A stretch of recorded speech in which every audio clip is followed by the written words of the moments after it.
Hi అండి. ఈ మునగ చెట్టు చూస్తున్నారు కదా, మన వీడియోస్ చూసే వాళ్ళకి మునగ చెట్టు తెలుసు. ఈ మునగ చెట్టుని కొట్టేసి మొదలకి దగ్గర దగ్గర 40 రోజులు 50 రోజులు అవుతుంది. ఈ చెట్టు మాత్రం ఇంత పెద్దగా అయిపోయింది. ఇది అంతా నార్మలే కదా, కొట్టేస్తే ఏ చెట్టు అయినా పెరుగుతుంది. కానీ చెట్టు కొట్టేసిన 40 రోజులకు కూడా ఆ చెట్టు మొదలు ఉంటుంది కదా, అది చచ్చిపోకుండా ఇంకా నేను బతికే ఉంటాను అన్నట్టు అసలు చిన్నగా మళ్ళీ కొమ్మలాగా వస్తుంది, ఆకులు వస్తున్నాయి. ఇది చూడంగానే అసలు నాకు మస్తు మంచిగా అనిపించింది.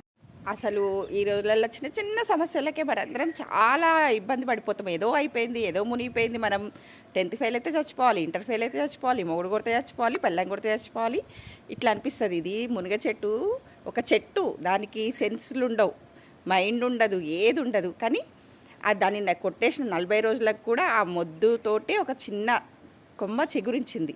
అట్లాంటప్పుడు మనకు సెన్స్ ఉన్నప్పుడు, ఒక ప్రాబ్లం వచ్చినప్పుడు దాన్ని వదిలేసేయాలి. అక్కడికి కట్ చేసుకొని మళ్ళీ మనం ఎట్లా ముందుకు పోవాలి అని అనుకోవాలి. కానీ చచ్చిపోతా చేస్తా అంటే మనం పుట్టింది దేనికోసము?